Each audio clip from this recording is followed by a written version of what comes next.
Assalamualaikum warahmatullahi wabarakatuh. Halo teman-teman, selamat datang di channel Reni. Perkenalkan, nama saya Reni Apriliana, NIM 220111760. Kali ini saya akan mempresentasikan mata kuliah akuntansi dasar. Di sini kita akan membahas dua bab sekaligus. Baik, kita mulai bab pertama.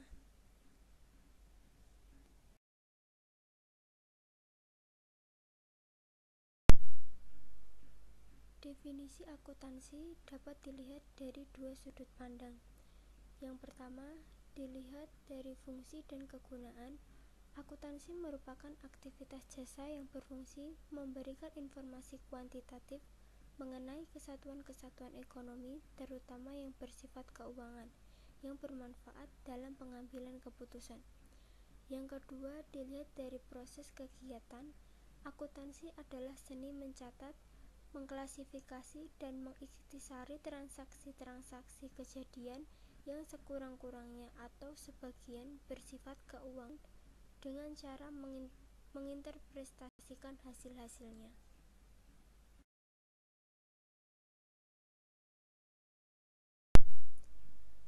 Akuntansi dan tata buku. Dilihat dari perbedaannya, akuntansi lebih luas dari tata buku.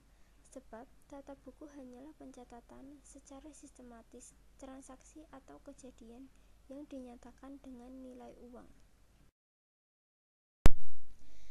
Cabang akuntansi dapat dibedakan menjadi tiga. Yang pertama, akuntansi keuangan. Kedua, akuntansi manajemen. Yang ketiga, akuntansi pemerintah. Akuntansi keuangan adalah cabang akuntansi yang menghasilkan laporan keuangan bagi pihak ekstern, seperti investor, kreditor, dan Bapepam.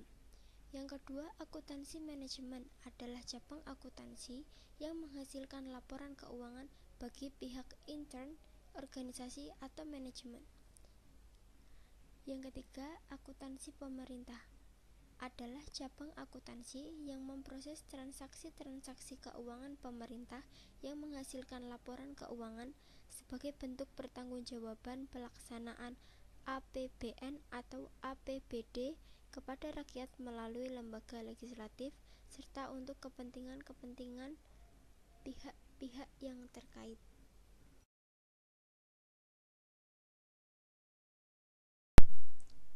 Siklus akuntansi. Yang pertama, bukti transaksi. Bukti transaksi. Ketika terjadi transaksi, bukti transaksi tersebut dianalisis akun apa saja yang terlibat dan posisi akun tersebut debit atau kredit. Nah, hasil analisis tersebut dicatat ke dalam jurnal. Jurnal ada dua bentuknya, yang pertama jurnal umum, yang kedua jurnal khusus. Akun-akun yang terdapat di dalam jurnal ini kemudian dikelompokkan ke dalam akun yang sama. Nah, proses pengelompokan itu namanya adalah postingan ke buku besar. Setelah menyusun buku besar, saldo-saldo yang ada di buku besar, saldo akhirnya dikelompokkan menjadi satu untuk dibuat yang namanya neraca saldo. Neraca saldo berguna untuk mengukur apakah pekerjaan dari urutan pertama sampai ketiga ini benar, karena di dalam neraca saldo akan diketahui debit dan kredit semua akun hasilnya harus sama. Jika tidak sama, maka ada kesalahan.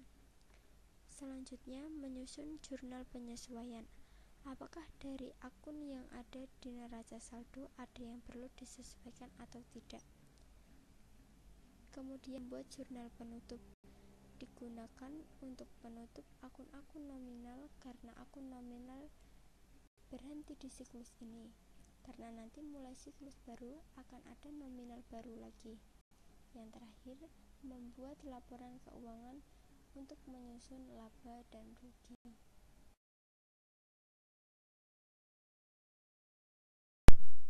Berdasarkan gambar di atas, kita juga dapat menguraikan siklus akuntansi sebagai berikut.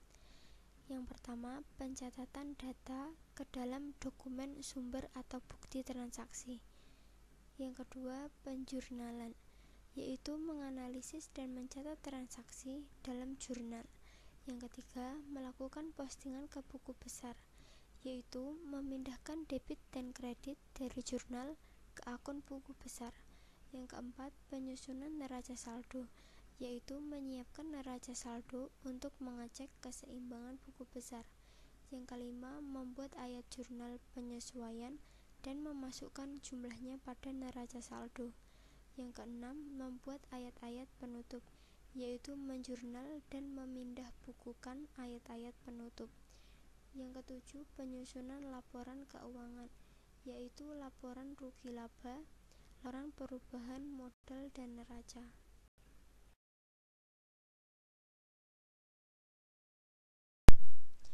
Persamaan dasar akuntansi.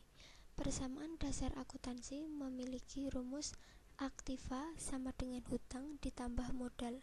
Aktiva adalah harta yang dimiliki perusahaan yang merupakan sumber ekonomi, contoh kas, piutang, gedung, dan sebagainya.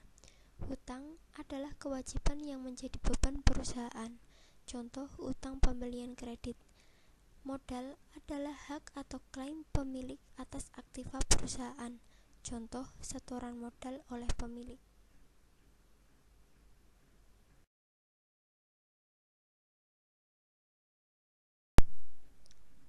Analisis transaksi dapat dibedakan menjadi 3.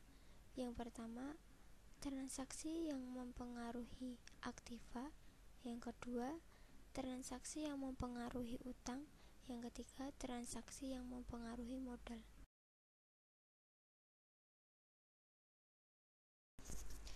Transaksi yang mempengaruhi aktiva. Yang pertama, pembelian aktiva atau aset secara tunai. Contohnya, suatu perusahaan produsen minuman membeli sebuah kendaraan seharga 100 juta secara tunai. Cara menganalisisnya, transaksi tersebut akan mempengaruhi aktiva, yaitu kas perusahaan berkurang sebesar 100 juta dan kendaraan bertambah senilai 100 juta. Berarti dari contoh ini hasilnya harta sama dengan modal. Yang kedua, pembelian aktiva atau aset secara kredit. Contohnya, suatu perusahaan fotokopi membeli mesin fotokopi seharga 50 juta secara kredit. Cara menganalisisnya, transaksi tersebut akan mempengaruhi aktiva, yaitu peralatan bertambah senilai 50 juta dan hutang berkurang senilai 50 juta. Berarti dari contoh ini hasilnya harta sama dengan hutang.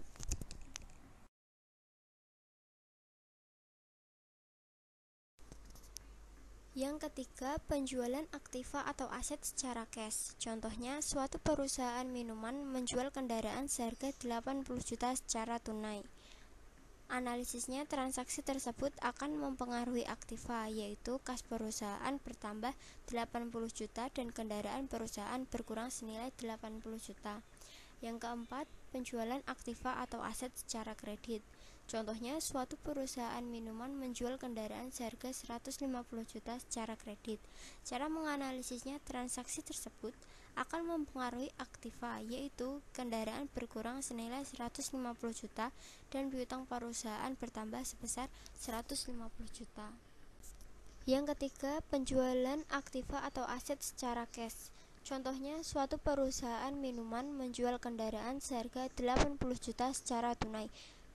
Cara menganalisisnya, transaksi tersebut akan mempengaruhi aktiva, yaitu kas perusahaan bertambah 80 juta dan kendaraan perusahaan berkurang senilai 80 juta.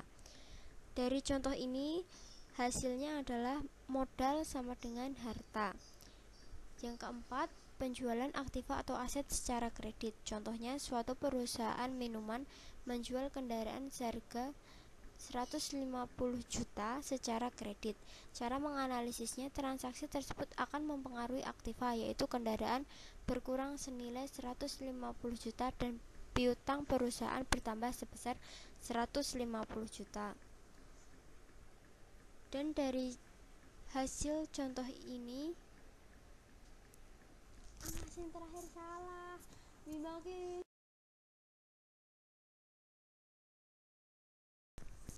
Selanjutnya, transaksi yang mempengaruhi utang dibedakan menjadi 2. Yang pertama, pembelian aktiva atau aset secara kredit, dan yang kedua, pembayaran utang.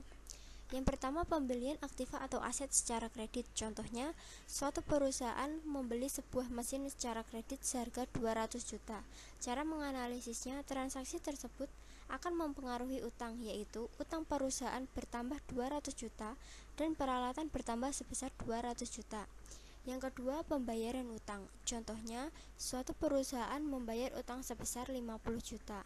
Cara menganalisisnya, transaksi tersebut mempengaruhi utang, yaitu utang perusahaan berkurang sebesar 50 juta dan kas berkurang sebesar 50 juta.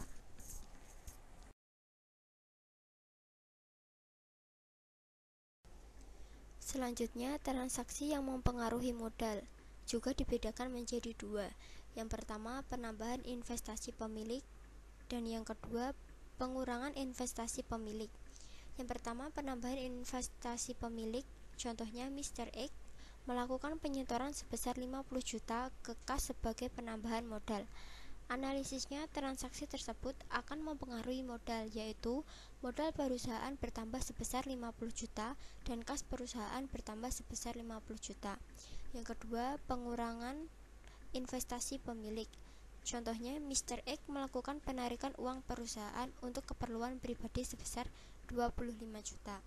Analisisnya, transaksi tersebut akan mempengaruhi modal perusahaan berkurang sebesar 25 juta dan kas perusahaan berkurang sebesar 25 juta.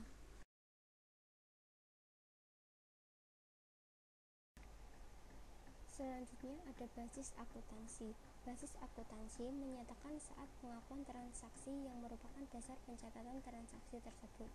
Basis akuntansi dibagi menjadi dua. Yang pertama, basis kas, dan yang kedua, basis akrual. Basis kas adalah suatu transaksi yang diakui dan dicatat berdasarkan saat kas diterima dan dikeluarkan.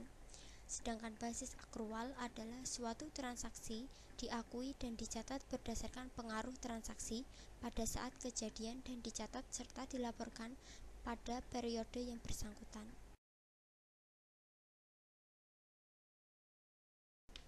Sekarang kita memasuki bab 2. Di sini kita akan membahas akun atau perkiraan.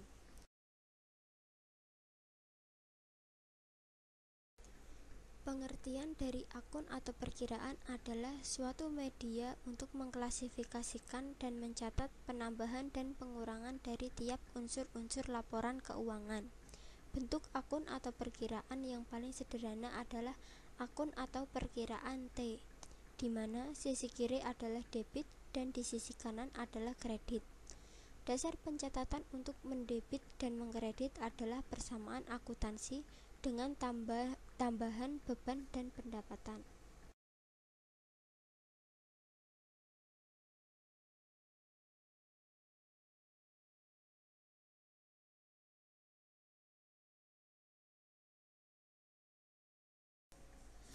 Selanjutnya kita akan membahas aturan pencatatan. Untuk menghindari terjadinya salah pengertian yang sering terjadi bahwa debit diartikan sebagai penambahan dan kredit diartikan sebagai pengurangan, perlu kita uraikan arti dari pendebitan dan pengkreditan. Pendebitan adalah memasukkan sejumlah angka dalam sisi debit. Mendebit tidak selalu berarti menambah. Pengkreditan adalah memasukkan sejumlah angka dalam sisi kredit. Mengkredit tidak selalu berarti mengurangi.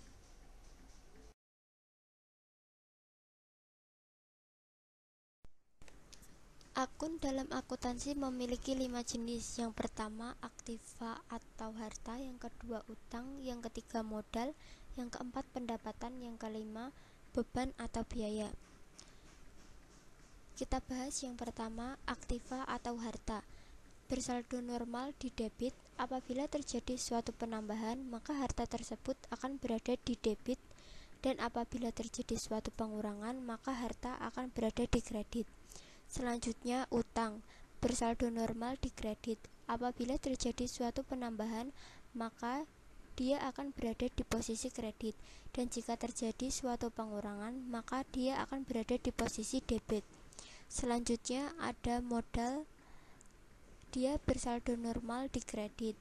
Apabila terjadi suatu penambahan modal, akan berada di posisi kredit, dan jika terjadi suatu pengurangan modal, akan berada di posisi debit. Selanjutnya pendapatan. Bersaldo normal di kredit.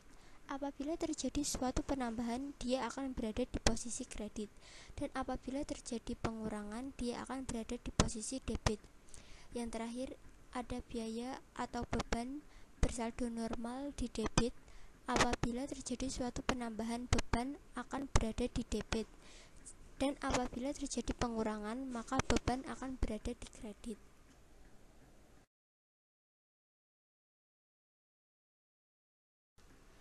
Akun atau perkiraan dikelompokkan menjadi dua. Yang pertama, akun real atau permanen. Yang kedua, akun nominal atau sementara. Akun real atau permanen adalah akun-akun yang terdapat dalam neraca, yaitu aktiva, utang, dan modal. Akun ini menyatakan posisi saldo keuangan pada neraca.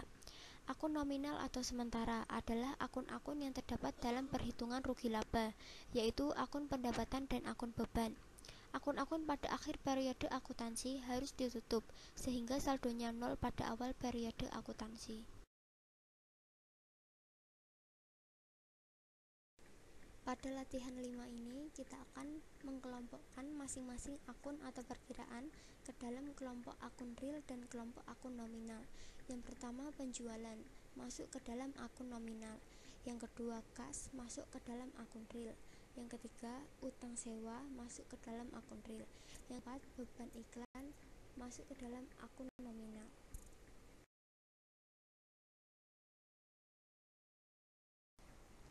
Bagan akun atau perkiraan merupakan daftar lengkap dari akun-akun yang dipakai oleh suatu perusahaan dengan penggolongan tertentu menurut unsur laporan keuangan. Akun real atau permanen dibagi menjadi dua, yang pertama aktiva dan yang kedua utang. Aktiva terdiri dari 4 bagian. Yang pertama aktiva lancar, yang kedua aktiva tidak lancar, yang ketiga aktiva tetap, yang keempat aktiva lain-lain. Sedangkan utang terdiri dari 2 bagian. Yang pertama utang lancar atau jangka pendek, yang kedua utang tidak lancar atau jangka panjang.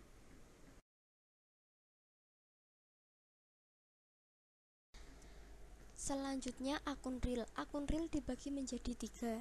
Yang pertama aktiva, yang kedua utang, yang ketiga modal. Aktiva terdiri dari 2 bagian.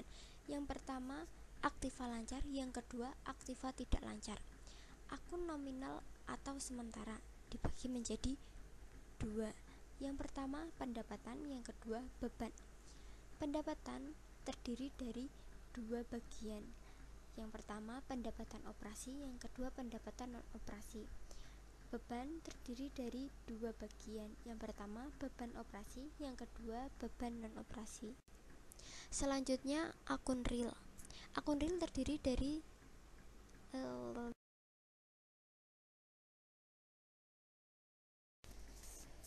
Selanjutnya, pencatatan transaksi ke bukti transaksi. Pencatatan transaksi ke dalam bukti atau dokumen dilakukan untuk tiap transaksi, dan setiap transaksi dicatat serinci mungkin yang menampung semua informasi yang perlu.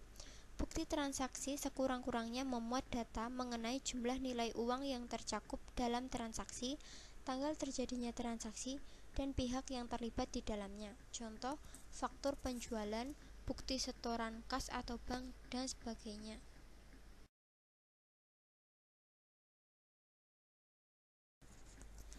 Sekian presentasi saya. Terima kasih sudah menonton. Jangan lupa like, komen, dan subscribe. Wassalamualaikum warahmatullahi wabarakatuh.